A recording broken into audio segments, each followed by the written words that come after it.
할렐루야. 네, 오늘은 휴거의 소망이라는 제목으로 말씀을 함께 나눠보도록 하겠습니다. 아멘. 만일 집주인이 도둑이 어느 경점에 올 줄 알았더라면 깨어있어 자기 집이 뚫리지 않게 하였으리라, 이런 말씀이 있죠. 이게 휴거의 소망과도 연결되어 있는 말씀이죠. 이 말씀을 이해하면 휴거를 어떻게 준비해야 될지도 알 수 있게 해주는 말씀이기 때문에 그래요. 이 말씀의 핵심은 도둑이 어느 경점에 올 줄 알았다면, 도둑놈이 언제 도둑질하러 들어오는 거를 알았다면 도둑놈이 들어오지 못하게 막을 수 있다는 얘기잖아요. 이와 같이 예수님이 갑자기 오시는데 준비된 사람들만 데려가신다는 얘기예요. 예수님이 어느 경점에 오실 줄 알았다면 그 경점에 맞춰서 예수님의 신부로 준비할 수 있다는 말씀을 하시는 거예요. 그렇다면 도둑이 어느 경점에 온다는 걸 알 수 있다는 얘기죠. 그렇게 만들어 놓으셨다는 거죠. 예수님께서 어느 경점에 오실 거에 대해서 예수님의 신부들은 알 수 있게끔 해놓으셨다는 거예요. 이 말씀만 보면. 그날과 그때는 아무도 모른다, 아버지만 안다, 그 말씀을 하신 이후에 이 말씀을 하신 거예요. 그러나 이것을 알라, 그러면서 이 말씀을 하신 거예요.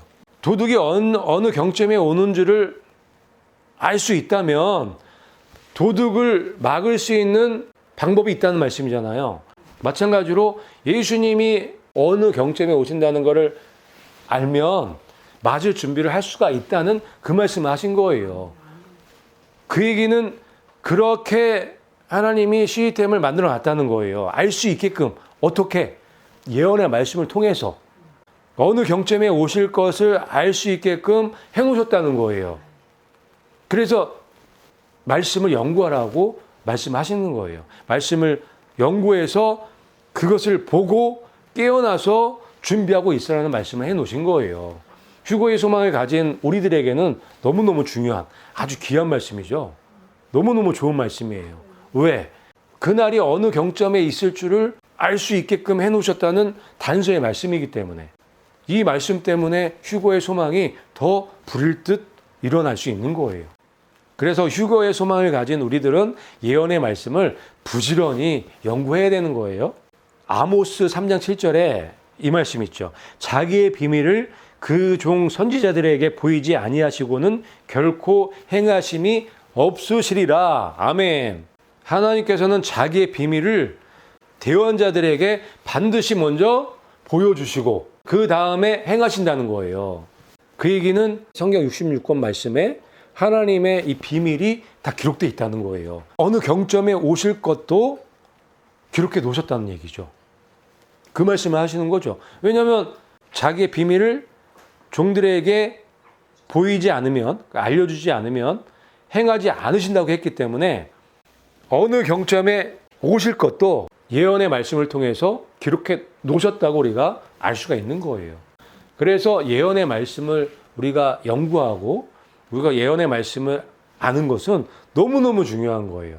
예언의 말씀들을 우리가 하나하나 깨달아 갈 때마다 우리 마음에 뭐가 생기냐면 휴거의 소망이 새록새록 계속 커지는 거예요.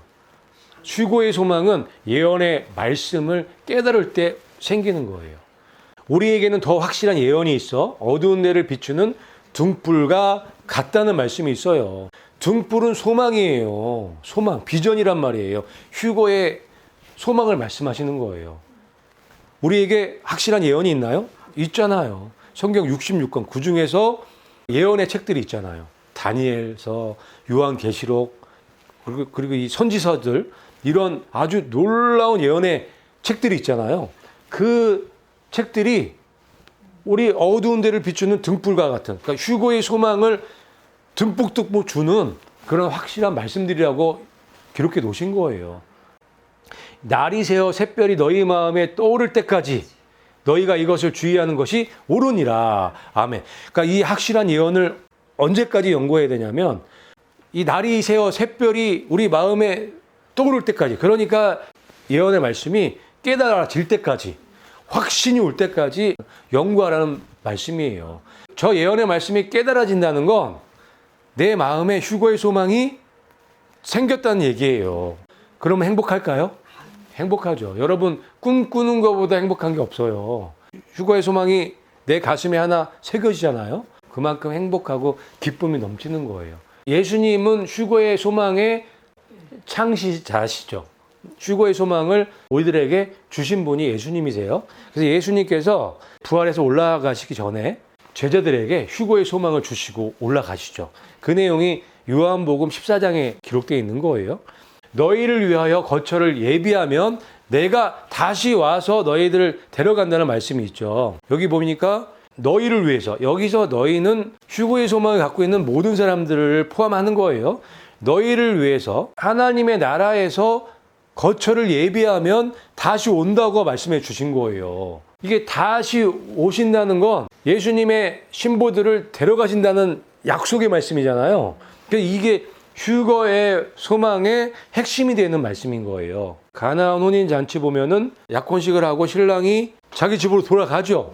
그래서 거기서 거처를 마련하면 신부를 데리러 오는 거예요.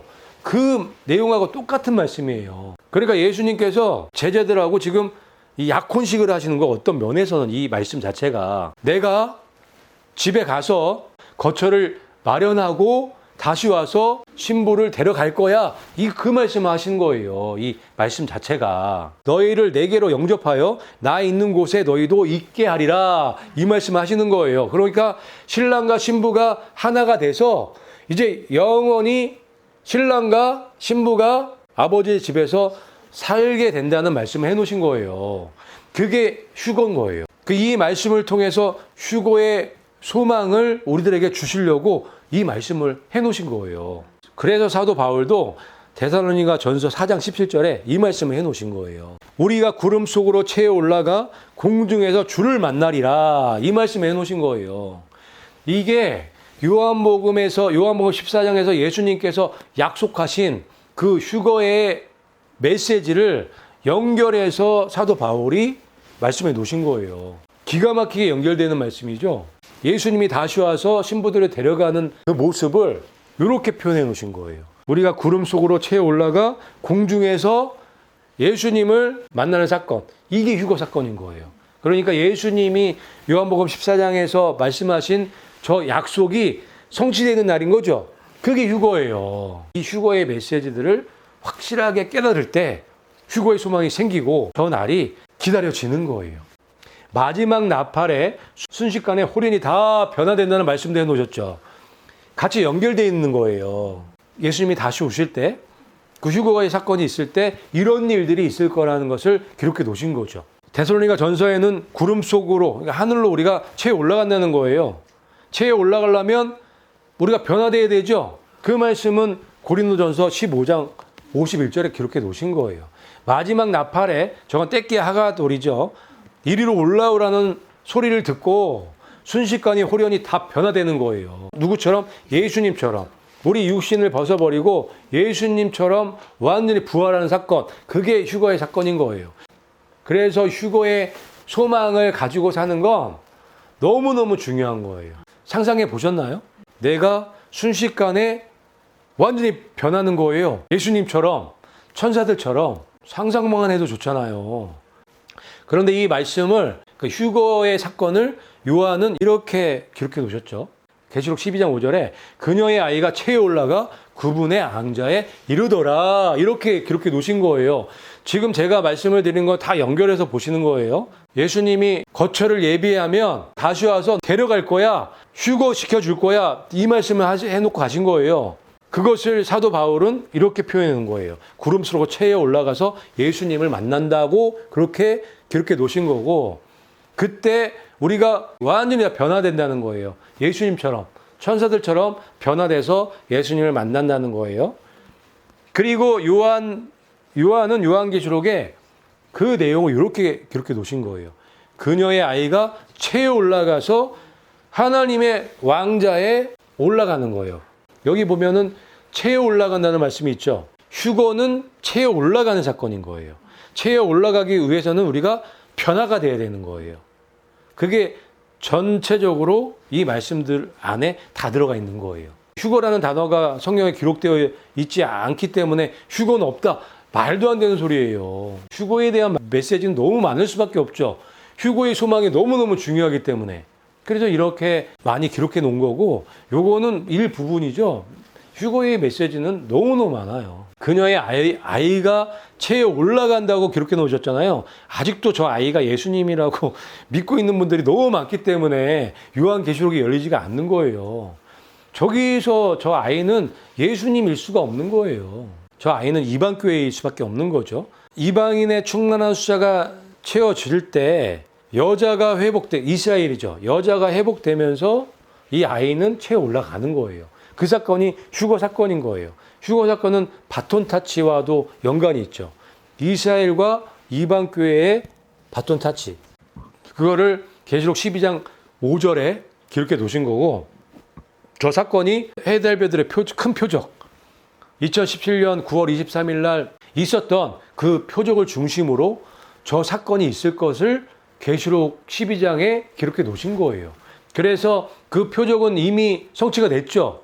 그렇기 때문에 이방 교회가 휴거되는 그 사건이 뭐 언제 일어나도 이상하지 않는 그런 시점에 우리가 살아가고 있는 거예요. 왜? 표적을 이미 보여주셨기 때문에, 사인을 이미 주셨기 때문에 저 휴거의 사건이 성취되는 거는 시간 문제일 뿐인 거예요. 그 굉장히 중요한 그 시점에 살아가고 있는 거예요. 정말로 살아서 휴거되는, 죽음을 맛보지 않고 휴거되는 그런 분들이 될 가능성이 엄청 많아요, 여러분들이. 그렇기 때문에 더더욱 휴거의 소망을 더 크게 가질 필요가 있는 거예요. 그리고 계시록 7장 9절에 보면 아무도 능히 셀 수 없는 큰 무리가 나와 왕자 앞에 서서 찬양하는 모습이 나오잖아요. 저게 바로 휴거돼서 올라가서 찬양하고 있는 모습이잖아요. 저 각 민족, 족속, 방언, 언어에서 나온 이방교회예요. 이방교회에 헤아릴 수 없는 큰 무리가 보좌 앞에서 찬양하는 모습이에요.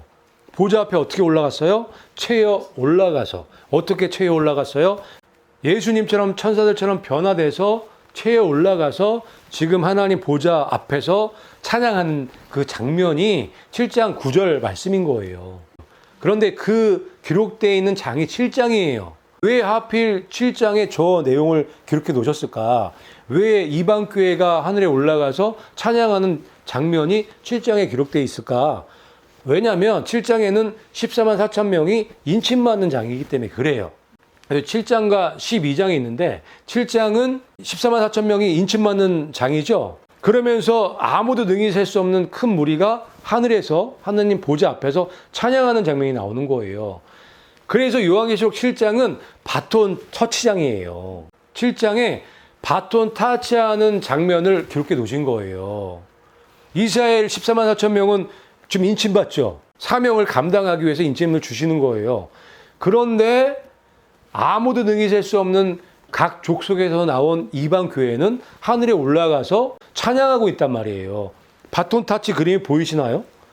바톤 타치를 보여주시기 위해서 7장에 저렇게 넣어놓으신 거예요. 그런데 계시록 12장에도 다른 모습으로 이스라엘과 이방 교회를 넣어놓으신 거예요. 계시록 12장에 보면은 여자가 나오죠.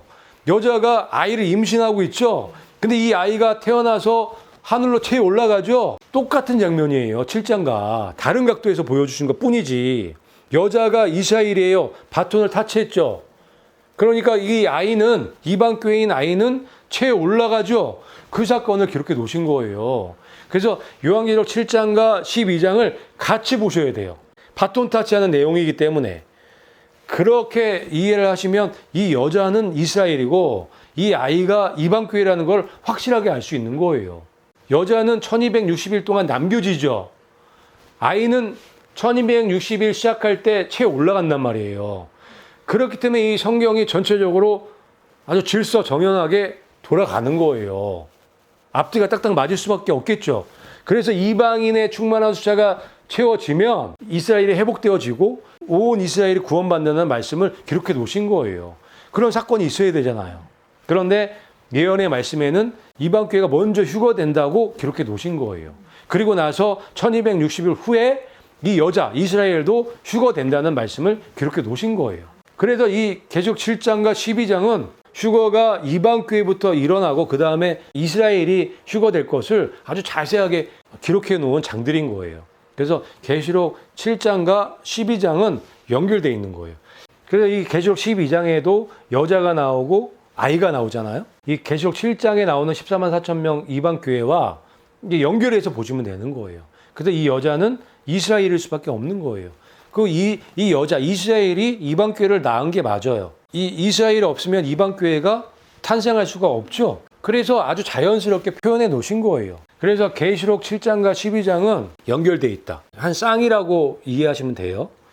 그렇게 쌍으로 이해하실 때 7장에 14만 4천 명과 아무도 능히 쓸 수 없는 큰 무리가 왜 나오는지를 아주 쉽게 이해할 수 있는 거예요. 이렇게 성경을 우리가 연구하면 성경이 예언의 말씀이 입체적으로 보이는 거예요. 그리고 그 다음에 이 휴거가 일어날 때 어떻게 일어나는지에 대해서도 말씀해 놓으셨는데 휴거는 번개처럼 일어난다고 기록해 놓으셨죠. 번개가 동편에서 나서 서편까지 번쩍임 같이 인자의 임함도 그러하다고 말씀해 놓으신 거예요. 그러니까 이 말씀은 휴거는 갑자기 일어난다는 거예요. 예수님께서 갑자기 오신다는 거예요. 번개처럼 오셔갖고 번개처럼 데려가신다는 얘기죠. 그래서 비밀 휴거라고 얘기를 하는 거예요. 갑자기 번개처럼 오기 때문에 비밀 휴거일 수밖에 없는 거죠. 그리고 노아의 때와 같이 인자의 임함도 그렇다고 말씀하고 계시는 거예요. 노아의 때 홍수가 갑자기 왔죠. 비가 갑자기 오기 시작한 거예요. 휴거 사건도 노아의 때와 같이 그렇게 일어난다는 거예요. 그런데 이걸 알았던 사람들이 있죠. 노아와 노아의 가족들은 알았단 말이에요. 언제 이 일이 일어날지 확실한 날짜는 모르지만 어느 경점인지는 정확하게 알았어요. 방주가 다 지어졌어요. 그리고 동물들을 쌍쌍이 다 모으셔서 방주를 실으셨단 말이에요. 노아와 노아 가족들은 이제 곧 홍수가 시작될 것을 알았단 말이에요. 결정적으로 하나님께서 방주의 문을 닫으라고 하셨죠. 그때 결정적으로 노아와 노아 가족들은 안 거예요. 그와 같이 마지막 때에 휴거의 소망을 가진 사람들도 노아와 노아의 가족처럼 알 수 있게끔 해 놓으셨다는 거예요. 그래서 어느 경점인지를 분명히 알 수밖에 없는 거예요. 하나님께서 해달비들의 표적과 예언의 말씀들을 통해서 그 경점들을 알 수 있게끔 만들어 놓으셨단 말이에요. 그래서 여러분 예언의 말씀을 사모하시고 샛별이 뜰 때까지 연구하시는 여러분들이 되시기를 축복합니다. 그 다음에 주의 날이 밤에 도둑같이 이룰 줄 자세히 알기 때문이라고 기록해 놓으셨죠. 그러니까 번개처럼 온다는 말씀이 도둑같이 온다는 거예요. 갑자기 오신다는 거예요. 그렇지만 휴거의 소망을 갖고 있는 사람들은 그게 언제쯤인지 안다는 거예요. 그래서 준비할 수 있게끔 해 놓으셨다는 거예요. 너희는 어둠에 있지 아니하매 그날이 도둑같이 임하지 못하리라. 그렇게 놓으셨잖아요. 예언의 말씀 안에 해달배들의 표적에 하나님의 정한 때에 그런 힌트들, 그런 말씀들을 넣어 놓으신 거예요. 지금 우리가 예언의 말씀을 쭉 연구하면서 하나하나 드러나기 시작해서 너무 많은 것들을 알 수 있게 해주시고 준비할 수 있게끔 해주셨잖아요. 우리 영원한 복음이 그 증거예요. 그리고 그들이 평안하다 안전하다 할 그때에 임신한 여자가 해산의 고통을 겪는 것처럼 그 환난이 갑자기 온다는 거죠. 예수님이 휴거 신부들을 데려가고 나서 환난이 터지는 거란 말이에요. 그 말씀을 하시는 건데 거기의 핵심은 그들이 평안하다 안전하다 할 그때에 이런 일이 일어난다는 거예요. 그래서 그들이 평안하다 안전하다 할 그때에 주께서 친히 하늘로부터 강림하시는 거예요. 천사장의 호명과 하나님의 나팔 소리와 함께 하늘로부터 강림하셔서 우리가 구름들 속으로 채 올라가 공중에서 주를 만나게 되는 일이 생기는 거예요. 언제? 평안하다 안전하다 할 그때. 환난 가운데 오는 게 아니에요. 정신없을 때 오는 게 아니라 평안하고 안전하다 할 그때. 지금이 딱 그때 아닌가요? 노아의 홍수 때 노아 가족들이 이제 방주 다 만들고 동물들 다 쌍쌍이 다 집합시켜서 들여놓고 문 닫을 때쯤 된 거예요, 지금. 여러분 전체 지금 세상 돌아가는 걸 보세요. 꽉 찼단 말이에요. 예언의 말씀을 연구해서 휴거의 소망으로 무장한 사람들, 장착된 사람들은 그냥 이게 보이잖아요. 준비할 수밖에 없는 거잖아요. 사람들은 지금이 평안하고 안전할 때라고 생각하는 거예요. 노아 때처럼. 그러면서 이 말씀도 하시죠. 그때 두 사람이 밭에 있으니 한 사람은 데려가고 한 사람은 버려둠을 당할 것이요. 이 말씀 그래서 기록해 놓으신 거예요. 만약에 저 휴거 사건이 7년 한란 다 끝나고 일어난다면 저 아무 의미 없어요. 7년 한란 다 끝난 다음에 한란 후에 저 일이 일어나면 저 말씀이 맞나요? 두 사람 다 한란 다 겪었네요. 7년 동안. 한란 전에 한 사람은 남겨지고 한 사람은 올라가야 저게 일리가 있죠. 말씀이. 그렇죠? 노아 홍수 때 만약에 노아 가족도 홍수를 다 겪었다면 그게 말이 되나요? 안 되는 거잖아요. 그러니까 이 환란 다 끝난 다음에 저런 일이 일어나는 게 아니라 평안하고 안전하다 그때에 휴거의 사건이 있는 거예요. 그리고 7년 환란이 시작되는 거예요. 그래야 맞잖아요. 그죠? 그런데 여기 두 사람이 다 예수님을 믿고 교회에 다니는 사람을 얘기를 하는 거예요. 열처녀가 다 예수님 다 맞이하러 나갔잖아요. 그런데 10명 중에서 5명 탈락이잖아요. 50% 탈락이란 말이에요. 같은 말씀이에요. 그 열처녀 비유와 연결해서 보셔야 돼요. 그러니까 여러분들도 지금 휴거의 소망을 가지고 예수님을 기다리고 계시지만 탈락할 수도 있다는 거예요. 그래서 휴거의 소망으로 더 채우셔야 돼요. 더 무장을 하셔야 되는 거예요. 5명의 미련한 처녀가 되지 않기 위해서. 우리가 예언의 말씀을 샛별이 떠오를 때까지 연구할 수 있는 사람이 된다면 아무 문제 없어요. 그 자체가 기름으로 준비하는 거기 때문에 그 기름 중에 가장 중요한 기름이 휴거의 소망의 기름이라고 생각하시면 돼요. 그리고 누가복음에 예수님께서 사람들이 세상에 임한 일을 생각하고 무수함으로 기절한다는 말씀을 해놓으신 거예요. 휴거가 있게 되고 이제 7년 환란이 시작이 되면 하늘의 권능들이 흔들리고 재앙들이 일어나기 시작한단 말이에요. 그것을 보고 사람들이 기절할 정도로 무서운 환란이 있을 거라는 것을 사람들도 알게 되는 거예요. 그래서 환란이 끝난 다음에 저 사건, 휴거 사건이 일어나면 절대 안 되는 거예요. 예수님이 구름 타고 오시는 휴거 사건은 환란 전에 있어야지 이 말씀들이 다 앞뒤가 맞는 거예요.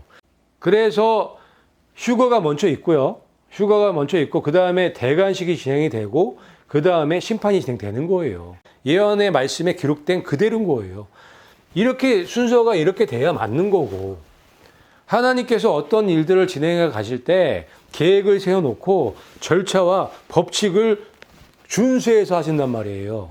그거를 예언의 말씀에 기록해 놓으신 거고 우리는 그 예언의 말씀을 연구해서 하나님의 그 방법대로 순종해 나가면 되는 거예요. 그러면 아무 문제 없고 감사한 마음으로 우리가 예수님을 바라보고 쫓아갈 수가 있게 되는 거예요. 그렇게 안 하니까 문제가 생기는 거죠. 그래서 이 공중 휴거 이때 우리가 구름 속으로 채 올라가는 사건이 일어나는 거잖아요. 이게 먼저예요. 이게 제일 먼저예요. 그 다음에 하늘에 올라가면은 대관식이 있겠죠. 대관식에서 우리가 다 왕관들을 쓸 거예요. 왜? 우리는 하늘에 올라간 예수님의 신부들은 왕과 제사장들이기 때문에 왕과 제사장으로 임명식을 받는 거예요. 그게 대관식인 거예요. 그래서 하늘에 거하는 자들은 즐거워하라고 기록되어 있는 거예요. 저게 환란이 끝나지도 않았는데 하늘에 올라간 자, 하늘에 거하는 자들은 즐거워하라고 말씀에 기록해 놓으신 거예요. 그리고 나서 인뛰기 시작하는 거예요. 예수님께서. 그때 예수님과 예수님의 신부들이 함께 심판하는 거예요. 예수님과 예수님의 신부들은 하나죠, 하나. 둘이 아니에요. 예수님은 머리고 예수님의 신부는 몸이란 말이에요. 그래서 함께 심판하는 거예요. 그리고 이제 이 대관식 끝나고 심판이 일어나니까 이 말씀을 연결해서 하시는 거죠. 그러나 땅과 바다는 화 있을진저. 거기에 남아있는 자들은 화 있을진저. 이렇게 말씀하시는 거란 말이에요. 다 연결돼 있죠. 다 연결돼 있어요. 예언의 말씀을 이제 연구하고 깨닫게 되면 이게 다 연결돼요. 전체적으로. 그래서 큰 그림이 보이게 되는 거예요. 열린 문이죠. 내가 내 앞에 열린 문을 두었으되 능히 닫을 사람이 없으리라. 빌라델비아 교회에게 하신 말씀이에요. 열린 문을 두셨는데 휴거의 문이에요. 열린 문을 두셨는데 닫을 사람이 아무도 없다는 거예요. 이거보다 더 확실한 약속, 이거보다 더 확실한 증표가 없죠. 이거보다 더 큰 휴거의 소망이 없는 거예요. 저 열린 문만 주시면, 열린 문만 주시면 끝나는 거죠. 아무도 닫을 사람이 없으니까. 빌라델비아 교회의 성도들이 돼야 되는 거예요. 그런데 조건이 있죠. 열린 문을 주시는 조건이 있어요. 두 가지예요. 내가 작은 능력을 가지고서도 내 말을 지키며 내 이름을 배반하지 아니하였도다. 아멘. 두 가지 조건이죠. 첫 번째는 예수님의 말씀을 지키는 거예요. 예수님의 말씀을 따라 순종하는 거예요. 우리가 우리 된 것은 모두 다 예수님의 은혜예요. 1000% 만프로 예수님의 은혜란 말이에요. 그렇기 때문에 예수님의 말씀에 순종하는 거 너무너무 쉬운 거예요. 맞잖아요. 그리고 예수님의 말씀을 순종하는 것보다 더 좋은 일이 없어요. 그래서 첫 번째 조건은 사실 지키기가 쉬워요. 휴거의 소망으로 넘치는 사람들은 예수님의 말씀을 지키는 일이 그렇게 어렵지 않아요. 왜냐하면 예수님의 말씀을 지키는 건 좋은 일이거든. 나에게 너무 이득이 되는 일이거든. 그렇죠? 두 번째, 내 이름을 배반하지 않는 일. 그러니까 예수님의 이름을 배반하지 않는 사람에게 열린 문을 주신다는 거예요. 그러니까 하나로 줄이면 오직 예수예요. 오직 예수. 그런데 지금 세상은 오직 예수가 아니죠. 예수님이 없어도 구원받을 수 있는 세상을 지금 만들어가고 있잖아요. 어디에서? 교회에서, 교회 안에서 종교 통합이라는 그 이름 하에. 그래서 이 말씀을 하시는 거예요. 빌라델비아 교회는 타협하지 않는 교회. 오직 예수님, 예수님 외에는 구원의 방법이 없는 교회. 그렇기 때문에 예수님의 말씀만 순종해서 따라가는 교회. 그 교회가 열린 문의 교회라고 말씀하시는 거예요. 그래서 여러분, 이 열린 문을 보장받기 위해서는 오직 예수, 예수님의 이 예언의 말씀을 붙잡고 순종하며 따라가면 되는 거예요. 그럴 때 휴거의 소망으로 넘치게 채워주시겠죠. 그러면 우리가 부족하게 없이 예수님이 구름 타고 오시는 그때 기쁨으로 예수님을 맞이할 수 있는 예수님의 신부들로 준비가 되어지는 거예요. 그래서 오늘 전체적으로 휴거의 소망의 말씀을 통해서 오직 예수님만 바라보시고 예수님의 말씀을 따라서 순종하시는, 그래서 예수님 다시 오실 때 넉넉하게 예수님 만날 수 있는 여러분들이 되시기를 예수님의 이름으로 축복합니다.